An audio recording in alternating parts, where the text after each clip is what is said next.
Baiklah, assalamualaikum warahmatullahi wabarakatuh. Kali ini saya akan menjelaskan bagaimana cara menggunakan aplikasi SPSS untuk analisis korelasi person correlation atau disebut juga product moment correlation. Pertama kita buka dulu aplikasi SPSS-nya ya.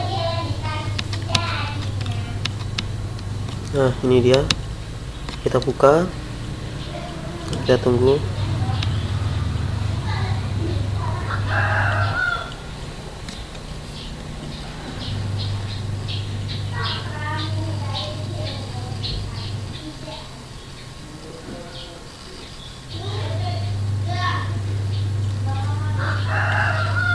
Oke, ini tampilan awal dari aplikasinya. Nah, di sini kita akan mengganti nama variabel ini menjadi data nama kita menjadi yaitu kita seperti ya, tergantung kita ya. Nah, di sini saya akan menggantinya menjadi citizenship dan participation. Caranya yaitu kita klik variable view, nah kita pilih ini. Di sini saya akan berikan nama citizenship ya.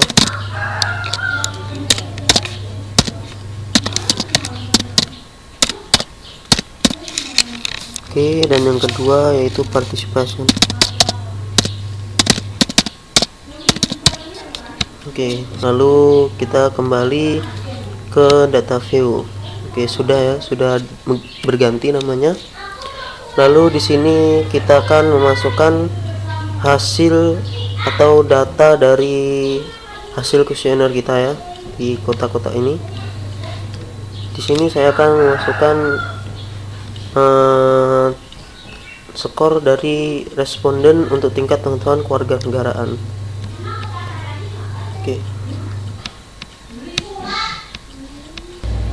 Oke, di sini saya sudah mengisi datanya. Lalu setelah data terisi, kita pilih menu analis, lalu kita pilih sub menu korelat, nah kita pilih bivariate. Oke, nah di sini kita masukkan ke sini semuanya ya, citizenship participation ini kita masukkan variables. Lalu di bagian correlation coefficient kita biarkan di persen, dan test of significance kita biarkan itu tilde, dan ini kita biarkan untuk dicentang. Lalu kita masuk option, kita lihat ini kita biarkan. Oke, sini sudah exclude cases pairwise, jangan diganti. Kita pilih continue, lalu kita pilih oke.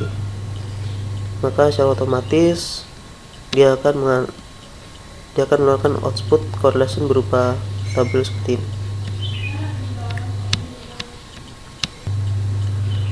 Nah, di sini saya akan sedikit menjelaskan tentang tabel ini ya.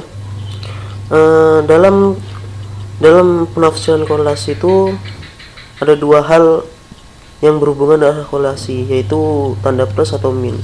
Nah, karena di sini tidak disertakan, di output ini tidak disertakan min di sini, nah tidak disertakan, maka otomatis ini kita pilih, yaitu ini menjadi angka yang positif. Untuk arah korelasi positif itu artinya, maksudnya itu semakin tinggi tingkat pengetahuan kewarganegaraan seorang, maka partisipasi politiknya cenderung semakin besar. Demikian pula sebaliknya. Jadi tingkat ketika satu orang ini mempunyai pengetahuan, tingkat pengetahuan kewarganegaraannya itu politiknya itu lebih besar, maka keterlibatannya juga cukup besar.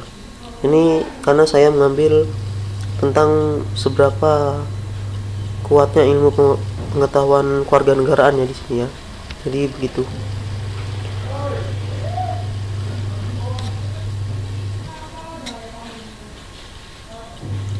Nah, karena nilai dari person correlation ini itu 0,969, nah yang artinya itu berkorelasi sangat kuat. dengan partisi politiknya. Yang kedua yaitu seek to toilet. Ini maksudnya apa? Yaitu maksudnya seek to toiletnya signifikansi hasil korelasi dari dua sisi tadi. Nah,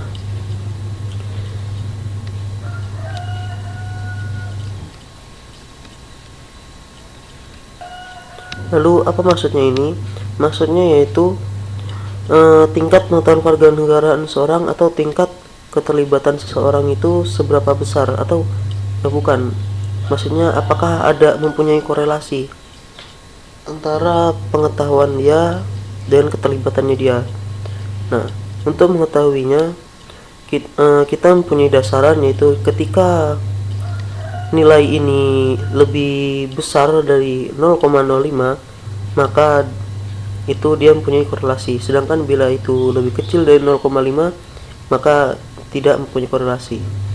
Karena nilai seek to toilet kita 0,07 yang artinya lebih besar dari 0,05 maka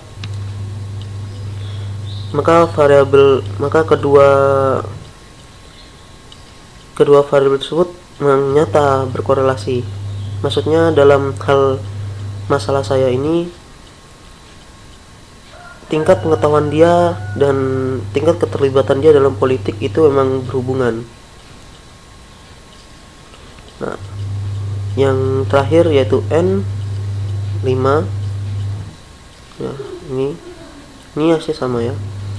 Yang N5, maksud dari N itu apa? N itu adalah jumlah data yang berkorelasi. Nah, karena tidak ada data yang hilang, maka yang data yang diproses adalah 5.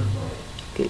Mungkin hanya sampai sini saja saya menjelaskan tentang analisis correlation, percent correlation. Semoga bermanfaat. Assalamualaikum warahmatullahi wabarakatuh.